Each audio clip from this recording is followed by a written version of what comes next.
you to everyone for taking the time. I know it's a busy time of year, and we appreciate you coming and joining us for lunch per se. And we're very thankful that Southwest Ontario Vet Services has partnered with us to sponsor this session.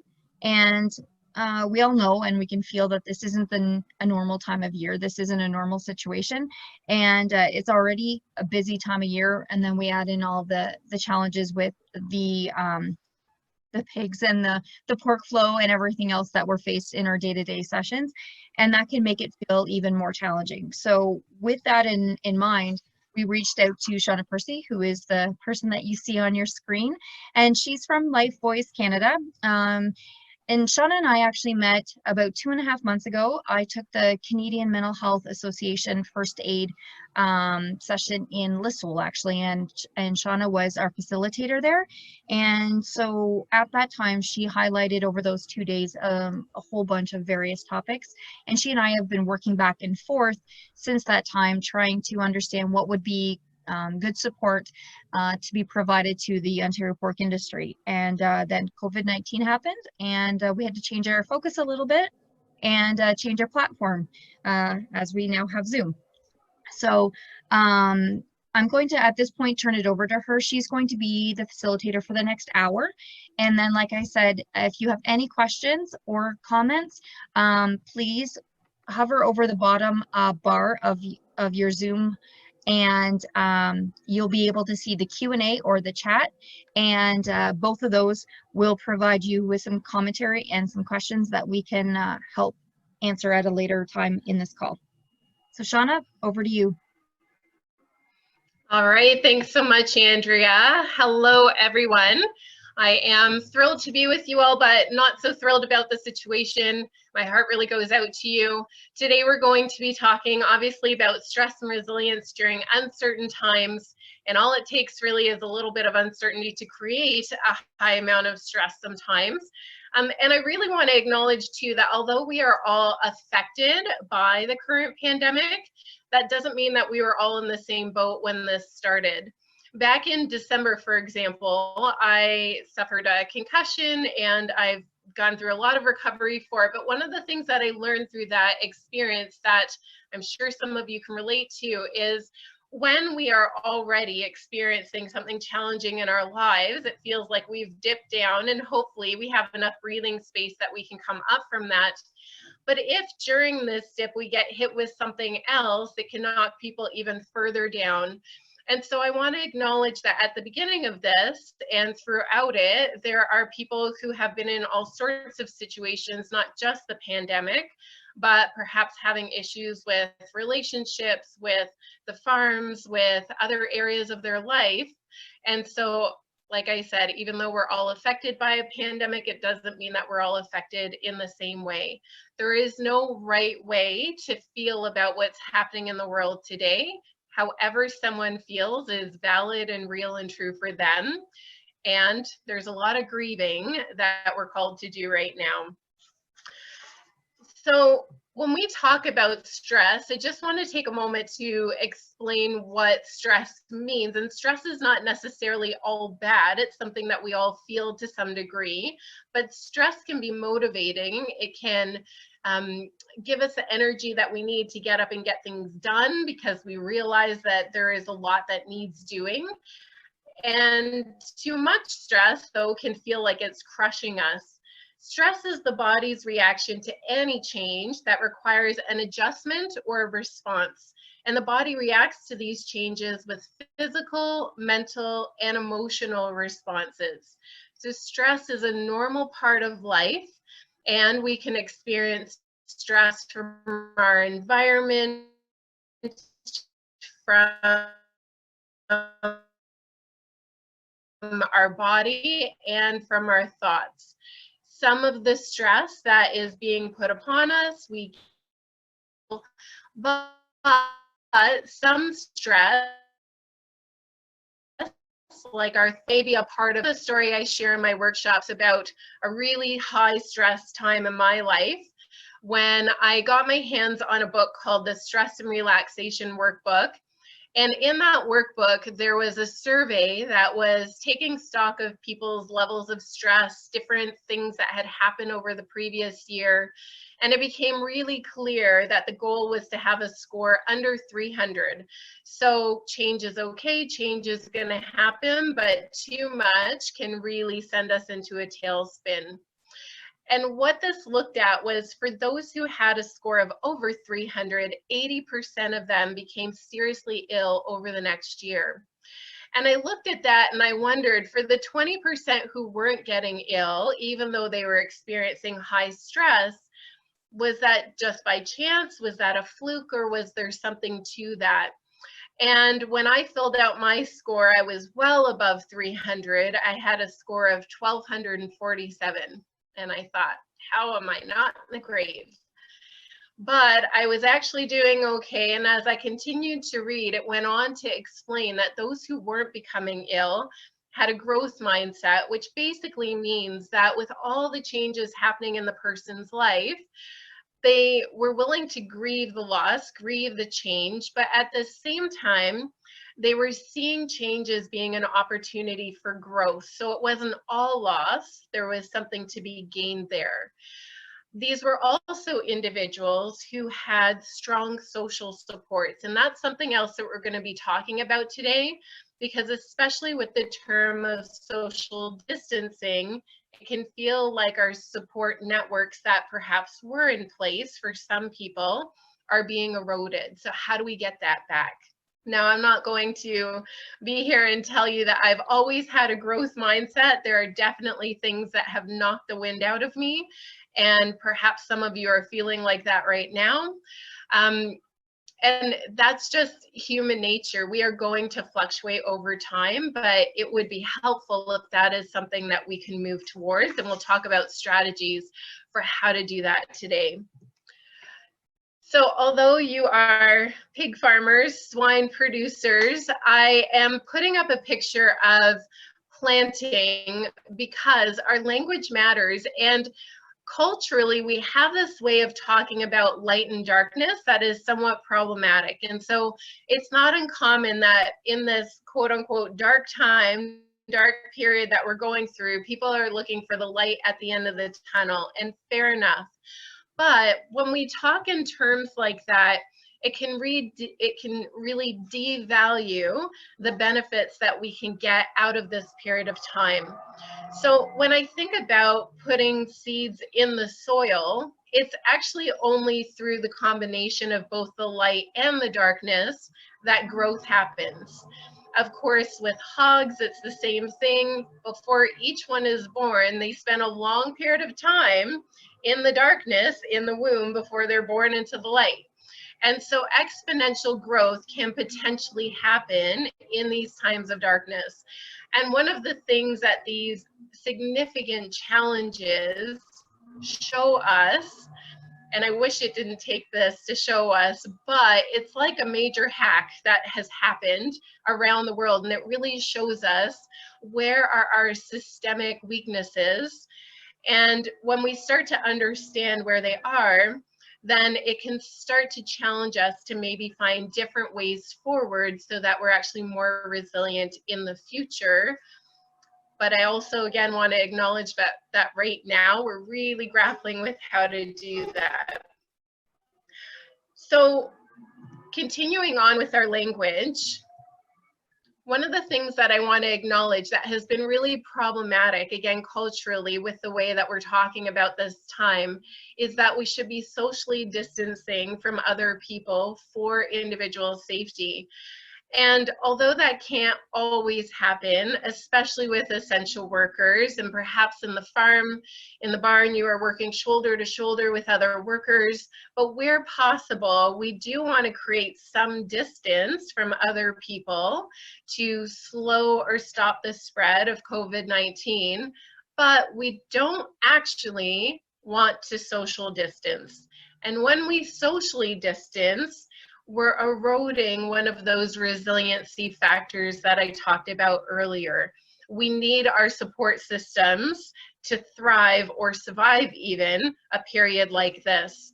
So I'm going to shift some of our language, and maybe some of you are already using this alternative language, but instead of saying socially distancing, we want to shift that to a focus on physically distancing. So we can still find ways to be social without being physically present with one another. And I'm going to give you some examples of what that could look like or what other people have done with that. And thankfully, as human beings, we are hardwired to connect and to create. And we're certainly seeing a lot of creativity these days as people are trying to figure out, how do I still have human connection when I can't be physically present or hugging or so close to other people if it wouldn't be safe for them and me. So here's one example that someone had posted on Twitter of having happy hour or a driveway coffee with some friends. And so as you can see, they're not too close, but they can still physically see one another. They're getting closer, and it's still safe for everyone involved.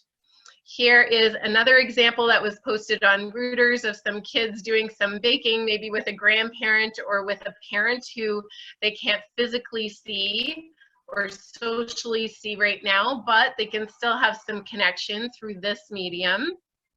And another example posted on Family Friendly Headquarters of a grandpa getting to see his new grandbaby, but through a window. So obviously he's pretty close, and it's safe for all. So just some examples of how creativity is being used during this time. And as we build that connection, that's part of what can help reduce the stress and the trauma load that we might be carrying. So let's talk about resilience for a moment. Resilience is the capacity to recover quickly from difficulties. In other words, our toughness. But resilience is also the ability of a substance or object or person to spring back into shape, so elasticity. So just like the light and darkness and how they work together to create growth, with resilience, we also need this unique combination of toughness as well as flexibility. There's this quote by Robert Ludman that I love, which is, "Blessed are the flexible, for they will never be bent out of shape." And boy, do I admire this lady. I could never do this. I shouldn't say never. Maybe I'll get there.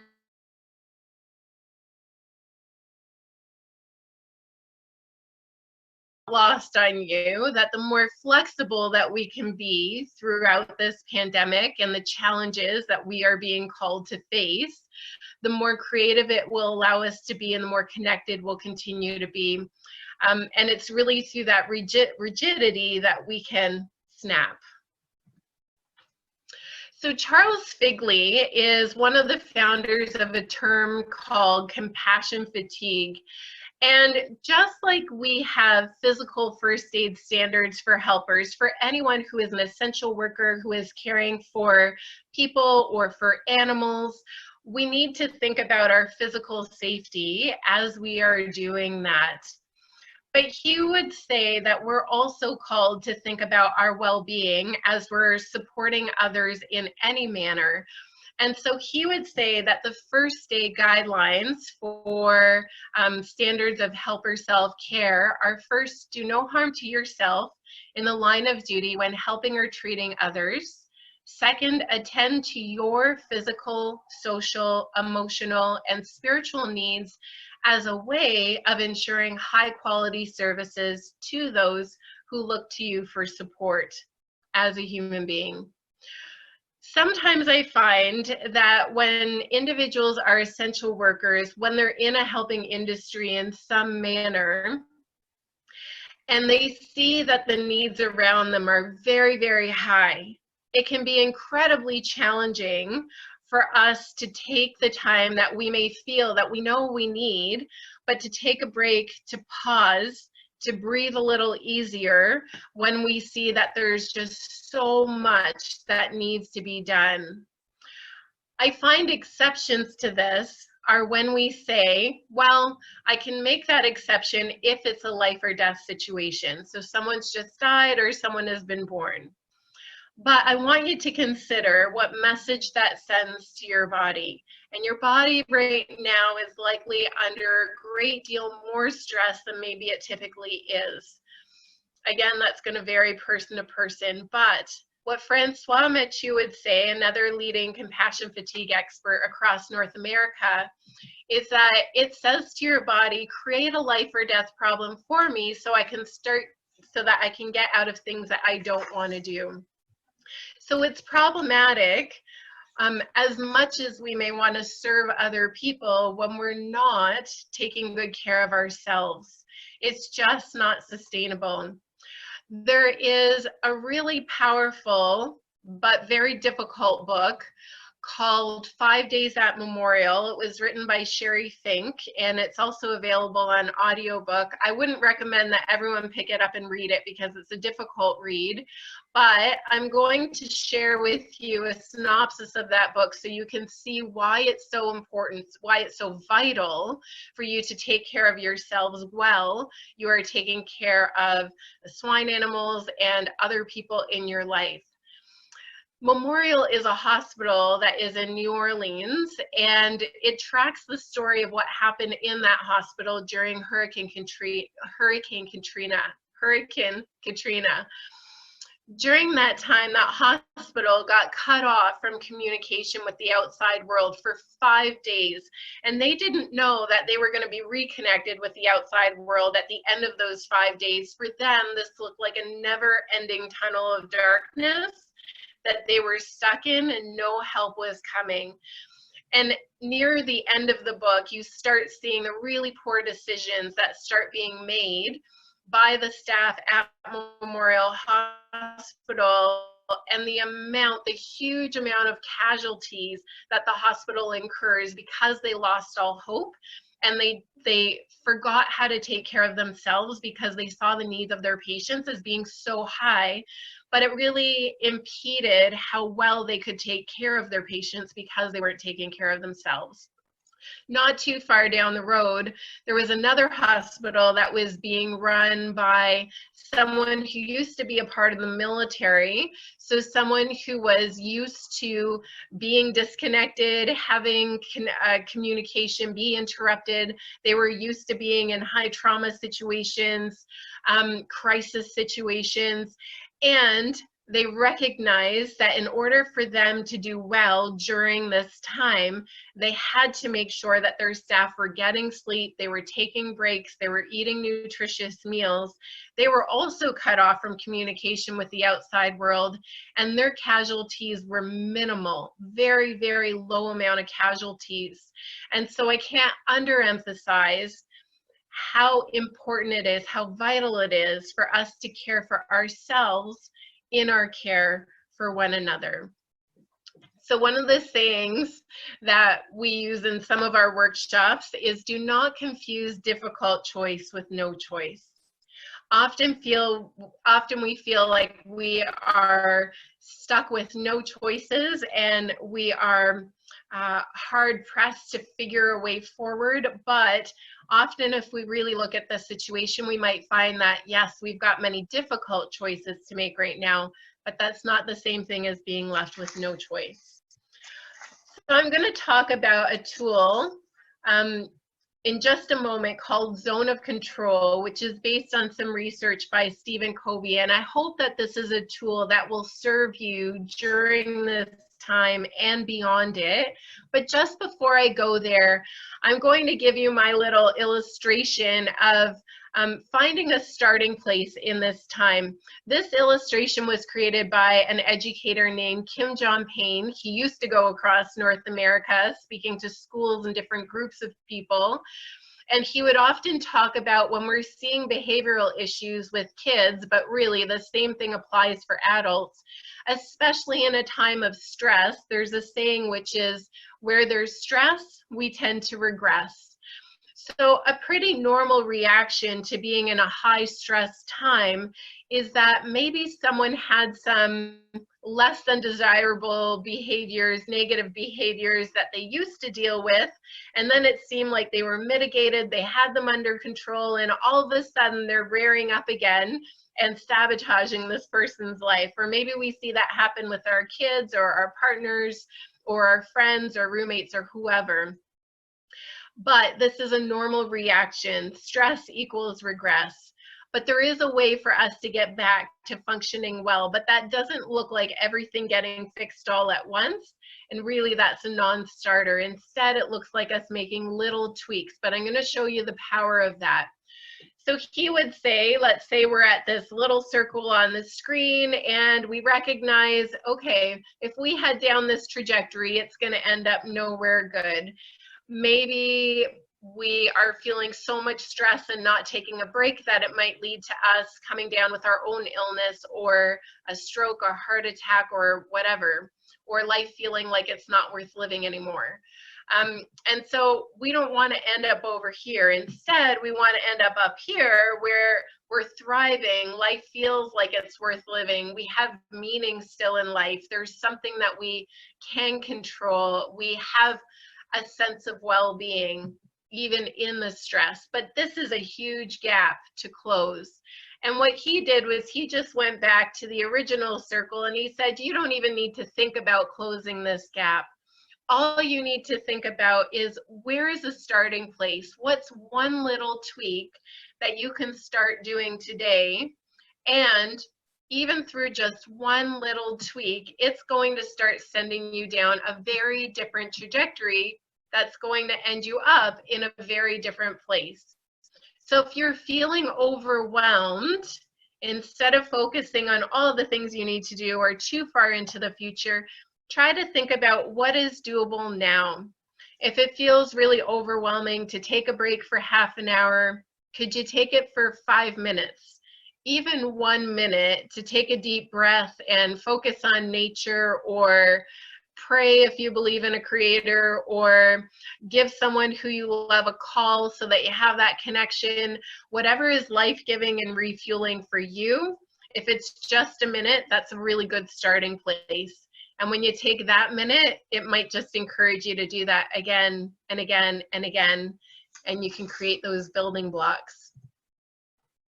So I'm going to go over zone of control, which might give you some other ideas as to where you might go from here. Now, I don't know about you, but I would say it's pretty universal that as human beings, we like to have a good amount of control in our life. And maybe the reason we long for it so much is that we feel like we actually don't have a lot of control in our hands. Especially as producers, there are so many things that are out of your hands. The weather's out of your hands, the slaughterhouses are out of your hands, transportation in some ways is out of your hands. There are a lot of factors that you don't have control over and that you're stuck trying to figure out what are you going to do with the circumstance that you find yourselves in. And what Stephen Covey's research revealed was that you're right, generally we don't have a lot of control. In fact, most of the time, about 50% of what's happening in our lives is completely out of our control. 35% of the time on average, we don't have control, but we can have some amount of influence.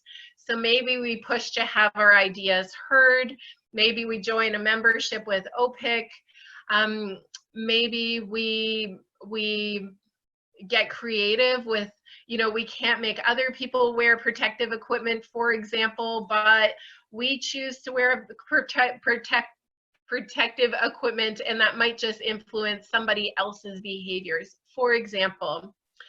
But typically only 15% tends to actually be within our control. So it's a pretty small amount, which no wonder we tend to long for more and more control over our lives. But regardless where we find ourselves in the zone of control, we do still have choice. And again, that might not mean it's easy choice, but it doesn't mean we don't have no choice. They might just be difficult choices sometimes. So I'm going to go over the 4 choices that Stephen Covey has shown us that we have in our situations. So one of the choices that we have is to accept our situation. Now, I want to be really, really clear that when I say that an option is for us to accept the situation, that is not the same thing as saying that we are okay with the situation at hand. But when we accept the situation that we're in, when we're able to get to that place, it allows our minds, our thought process to move to this different place where when we've accepted the current reality, we can then start exploring, well, what are we going to do about the situation we find ourselves in? But when we're stuck in a place of denial, our thought process just can't get there.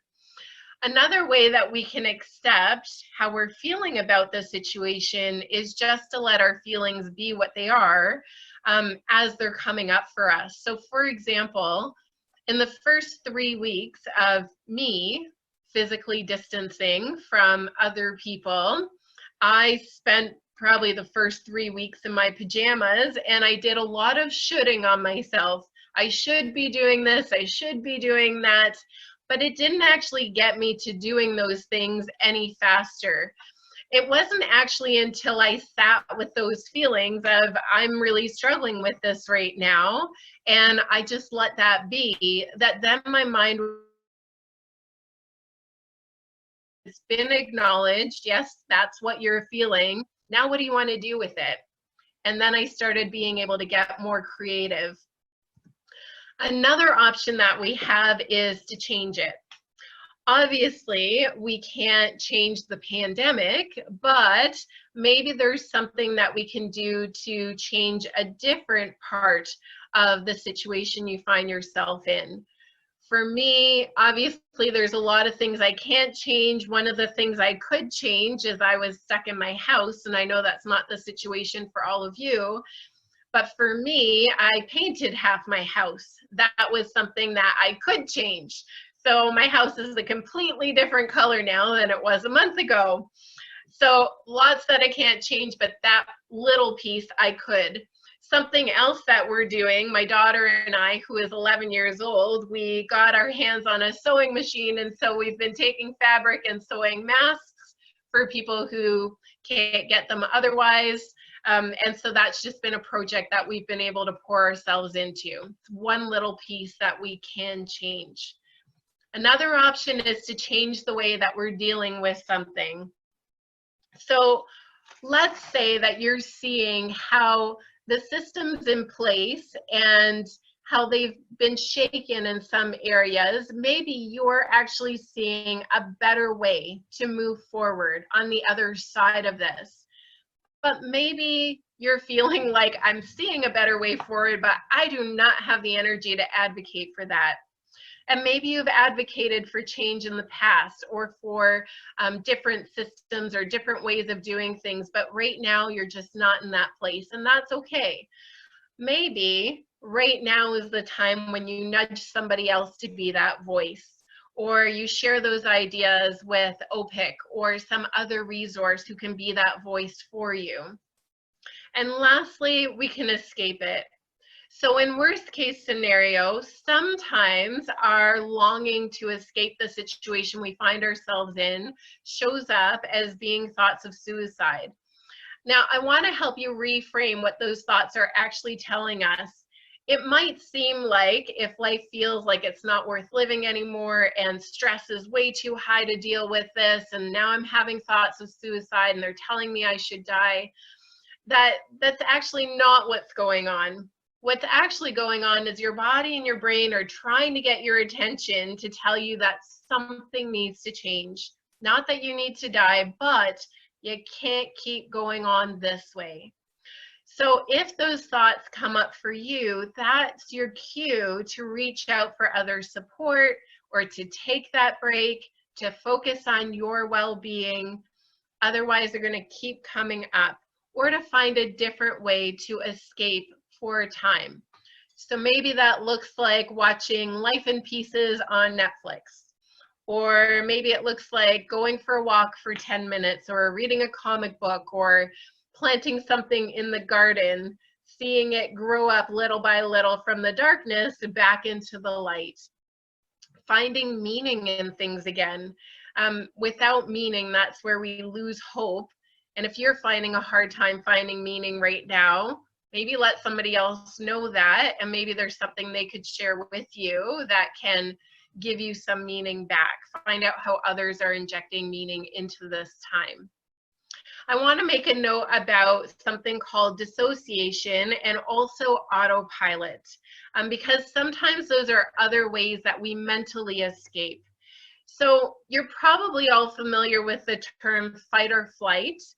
And we can actually only be in either fight or flight or rest and digest. We can't be in both at the same time. And if we've been in fight or flight for too long, it starts to wear and tear at our physical, mental, and emotional well-being. But something else that can happen when we're in fight or flight is when the current situation feels too threatening, we can psychologically start to detach from it. And that's called dissociation. So dissociation is actually above fight or flight. And it's not necessarily a negative thing for dissociation to happen. It's actually a protective factor for us. But when it happens again and again and again, it starts to interfere with our ability to connect with one another. And like I said earlier, we are hardwired with a need to connect and to create. And so if you find like you're dissociating a lot, you might want to spend a little bit of time thinking how you can rebuild connections. Who feels safe for you? Who can you share openly and honestly with? Who can you be vulnerable with? And vulnerability is not a weakness. I find often people think it is, or that's how it's talked about. But if you think about any type of vulnerability, there is a certain amount of risk that is required when people are open and honest and vulnerable with us. And anytime there's risk that people are stepping out into, that requires us to show up with courage. So vulnerability isn't a weakness, it's a strength. You have to show up with courage to do it. My other note about autopilot, so when there is high stress situation or potentially traumatic situations happening, it's not uncommon that autopilot kicks in. And autopilot can carry us through some really, really difficult things. And sometimes it can leave us feeling like we're somehow superhuman because we got through this really, really tough time. And then down the road, when our system feels safe enough, autopilot will shut off because it can't stay on forever.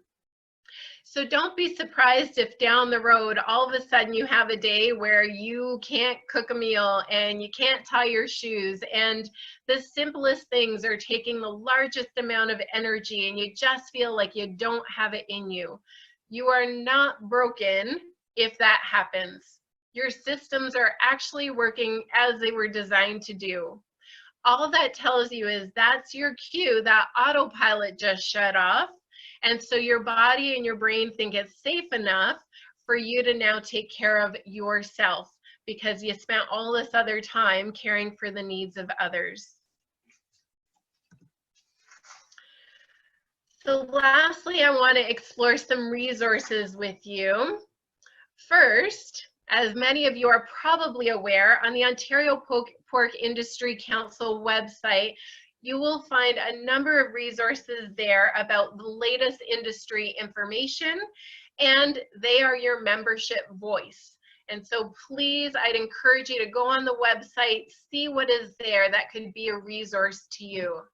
Another resource in the agricultural community is through the Grain Farmers of Ontario website. And I think this is kind of neat because in my experience, although we know that there are mental health professionals out there who could be supporting us, we could be talking to a therapist. On the other hand, sometimes people feel that there's a barrier if the person they're trying to talk to doesn't understand the context of the agricultural community. And so what the Grain Farmers of Ontario have done is they've created this directory where they have listed therapists who have a background in the ag community. And so I'd encourage you to check that out. And even though they have listed therapists that are across Ontario and they might not be directly in your own backyard, right now we can connect with therapists in other parts of the world through video and through telephone. So it doesn't need to be in person. And actually right now it can't be in person, but in some ways that might broaden who we can reach out to for our own support. On the Farm Credit of Canada website, I really love this. Under resources here, if you click on that tab, there is a drop-down menu that will come and you can click on wellness and it will take you to this page. And if you scroll down a little bit, there's something here called Check Your Dashboard, and it says View Assessment Tool. I actually have this assessment tool printed out and posted on my fridge. So I'm going to briefly explain to you what this is. So this was created by Dr. George. I'm not going to attempt to say his last name, but you'll see it up there on the screen. And what he has put in columns for us is an understanding of what it looks like for us to be in the green or to be in rest and digest, where our system is actually grounded and at rest. And then what it looks like to be in the yellow, and yellow is not bad. Like I mentioned earlier, a certain amount of stress is actually good and can be motivating. But over time, if we stay in the yellow, it can start to wear and tear on our systems. He goes on to point out what it looks like to be in the orange and then in the red, where we're really at risk for developing some serious things like illness, depression, physical, mental illness, and other things. So you can go down the columns and see what's listed there, and that might help you and other people that you're connected to identify where you're at. And this last row at the bottom talks about strategies. So if you find that you are in the orange or the red, this has with it some strategies that can help pull you back down into the yellow and hopefully all the way down into the green so that your systems can rest, so that you're functioning as well as possible throughout this time and beyond it. The Crisis Services Canada resource is a phone number that people can call, or they also have a text option. And as much as the A community is connected and we like connecting with one another and building relationships, sometimes people also feel like there can be safety in anonymity.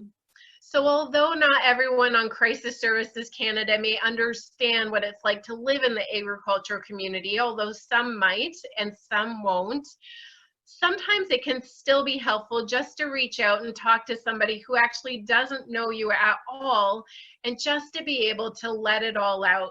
And as we do that, it's not uncommon that sometimes the big worries that we have sitting in our minds and sitting on our shoulders, they start to feel like they're not as magnified when we share them with other people. If you are feeling right now like you're just not the personality who likes to talk it through with somebody else, or you wouldn't be comfortable with that, another option could be going to your computer, typing out everything that you're feeling and thinking right now, the good, the bad, and the ugly, highlight it and delete it. You don't need to keep it around, but the point is, are you finding unique ways or ways that work for you to get it out?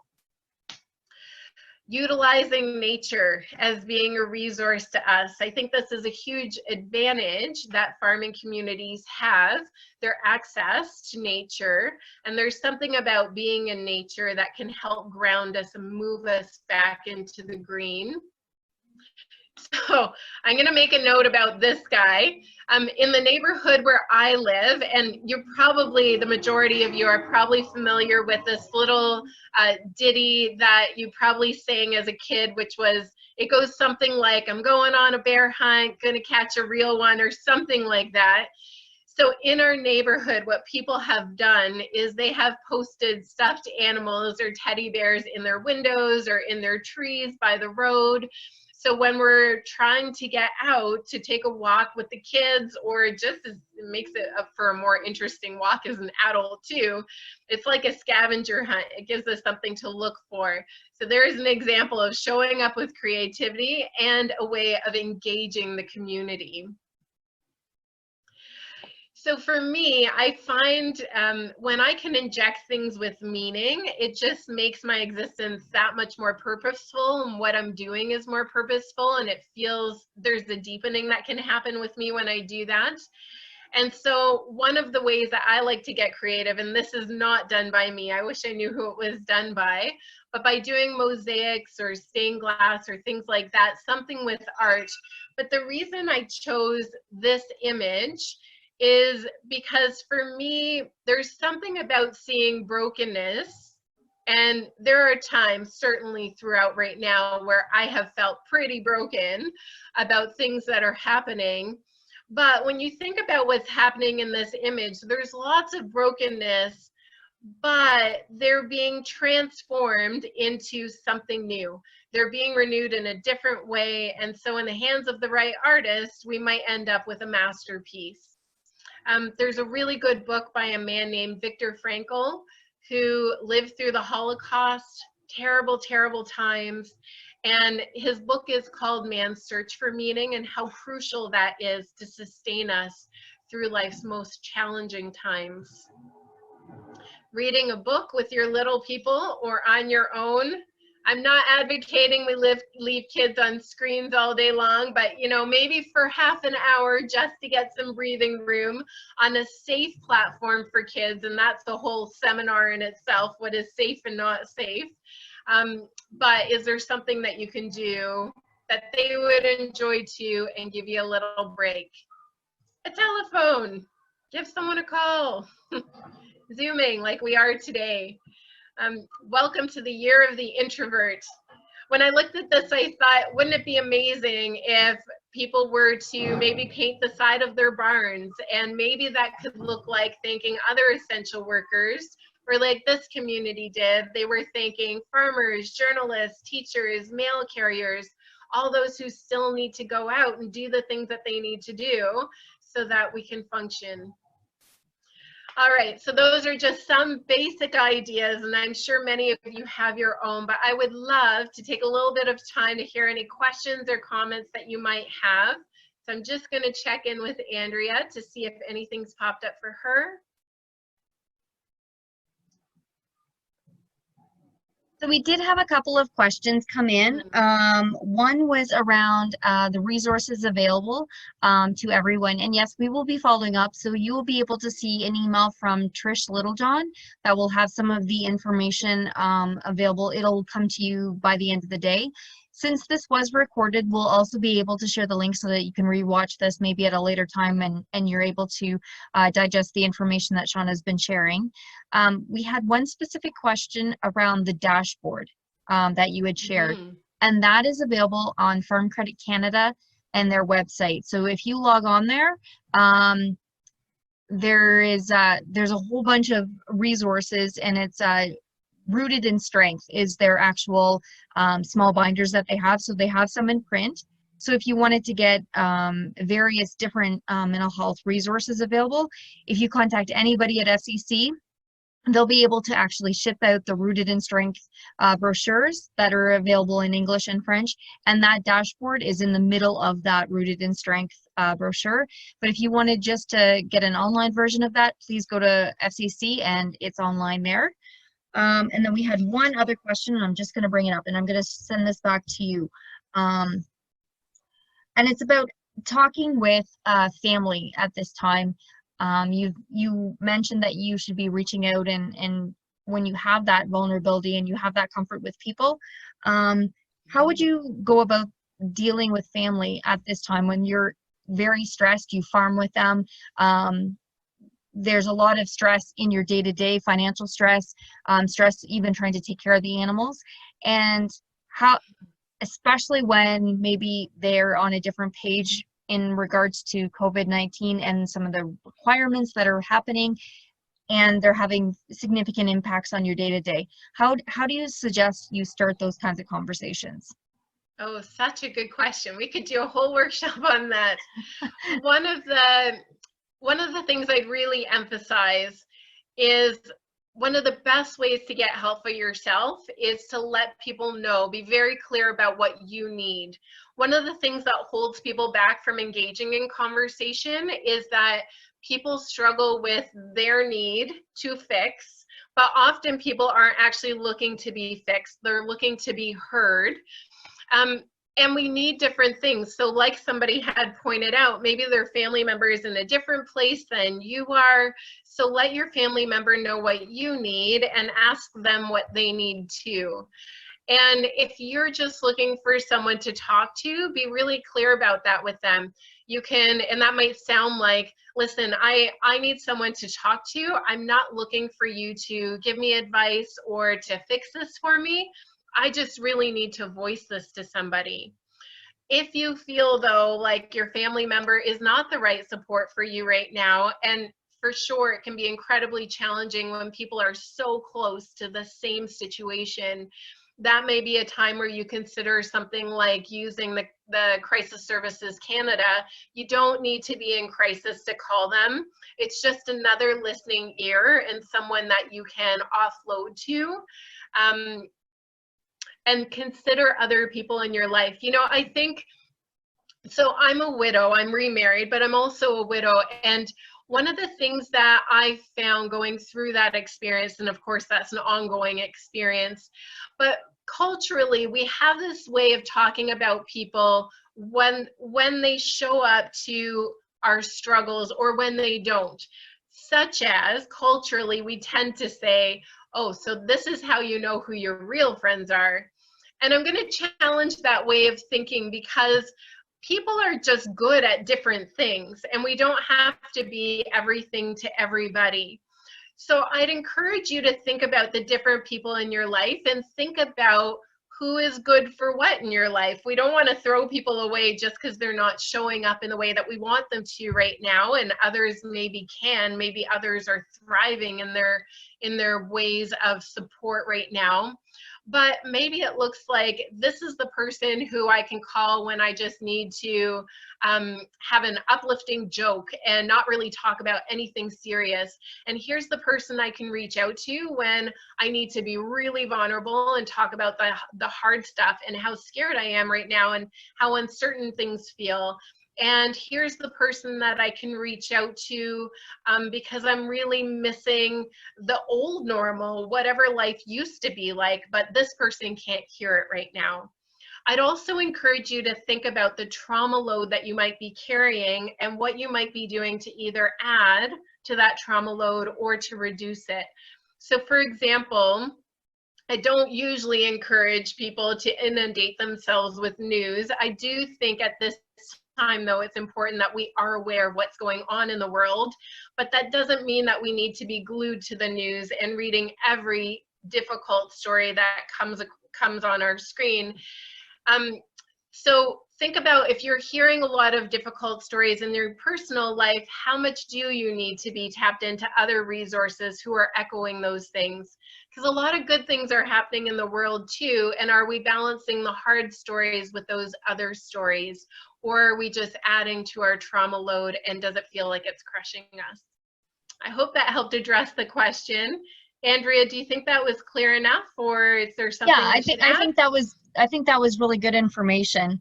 And one of the other questions that I did have, and this was actually something that when I reached out to some producers before the call about what things are concerning them or what issues they have right now, as employers, and we're working as essential services, talking with employees right now can be really difficult, because this isn't just a farm, this isn't just an agricultural issue, this is a worldwide issue. And so that balancing act between needing to get done what you need to for the farm and for the essential workers, especially given that this is a really busy time for us, and being able to provide some support for those employees. Mm-hmm. Yeah. So one of the things that the pandemic has done was we used to, at least more so than now, we had maybe more clearer boundaries and titles in place, and that kind of added some structure.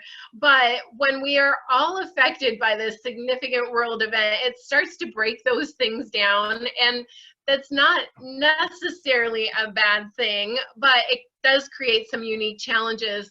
So how do we work within that? One of the things I'd encourage you to do is when you are checking in with your employees and maybe you're thinking, I'm not sure how much to share with them, or like, have I shared too much? What do they need to know or not know? Is just ask them, where are you at? What do you understand about what's going on right now? And ask them what they'd like to talk about. And that way you don't need to figure it out. And it's gonna vary person to person. I would also encourage you to still set boundaries. So that might look like starting the conversation with someone by saying, you know, George, I've got 10 minutes. You've been on my mind. I'd really like to check in with you. Would it be okay if we sat down and just had a short conversation?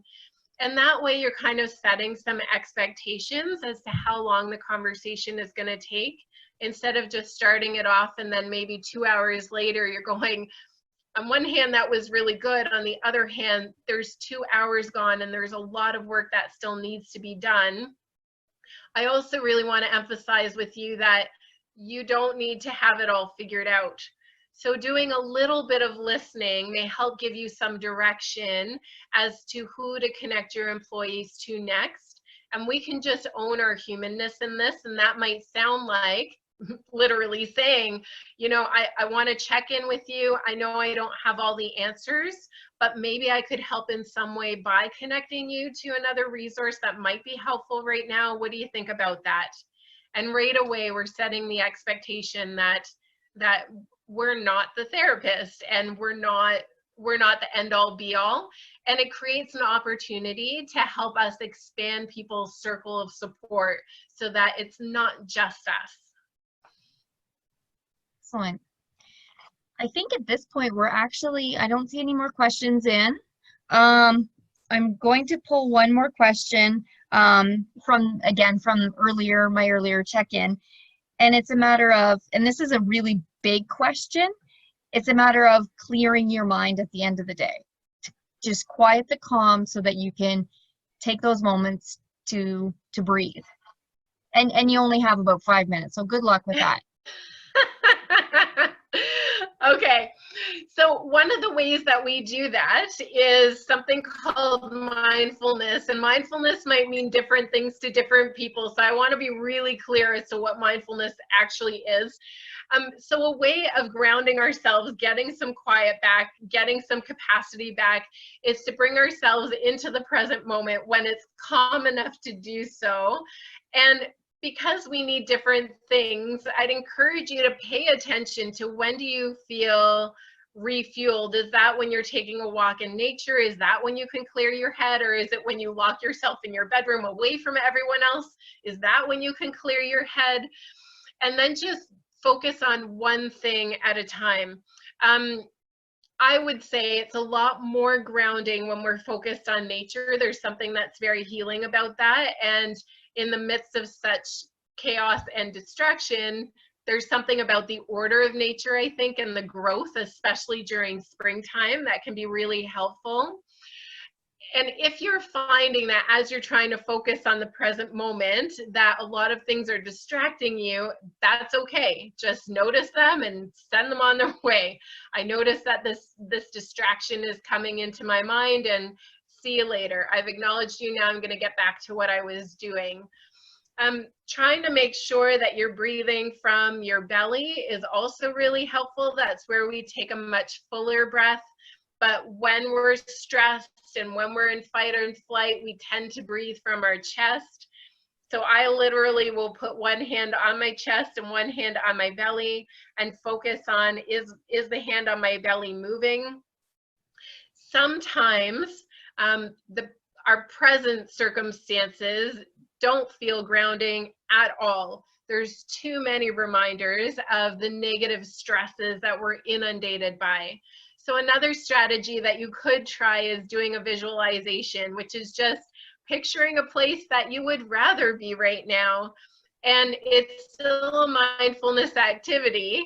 And one of the ways that you can really enhance a visualization is by bringing in your 5 senses. So what are things that you see in that place? I'm going to Barbados right now. What are things I'm seeing if I was to stand on the beach right now? What does the sand feel like underneath my feet? What's the texture? What am I smelling? What am I eating? What foods can I have in that environment?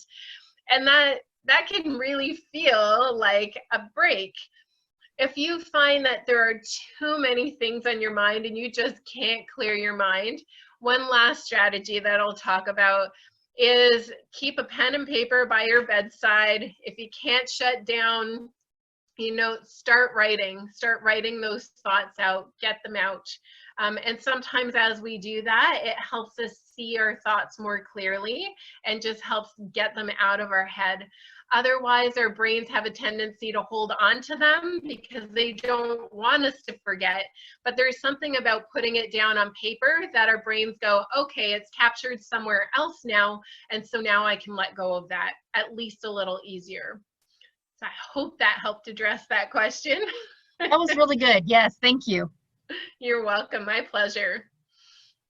So we've given a lot of information over the last hour, and a couple of the things that I know that I captured in the conversation is take the time to take care of you. So don't feel guilty about taking some of those moments, and maybe it is only moments, to really focus on something good for yourself. And I really liked your zone of control where we're talking about things you can accept, things you can change the way you deal with it, and options to escape it. And I think as we're all going through this and as our circumstance keeps changing because nothing is necessarily really static day to day, I think those are 4 good things to keep in your mind as to what kind of strategy you can deal with on a day-by-day basis. Thank you very much for your time. Thank you everybody for all the participants that were involved. It was a great lunch and learn. I know I wasn't having my lunch, so I'm gonna go have some right now, but I'm pretty sure that some of the participants were able to come in, grab some lunch in amongst all the spring activities on the farms and in the industries. And I really would like to thank you for taking the time, Shawna. And if you have any other further questions to any of the participants, please feel free to reach out to either myself or to Shawna or Trish Littlejohn as well, and we'll be able to get everyone connected. You will see some more emails from us with the resources that we have available for you. So take care, have a good day, and hope to talk with everyone soon. Bye. Thank you, everyone. Bye.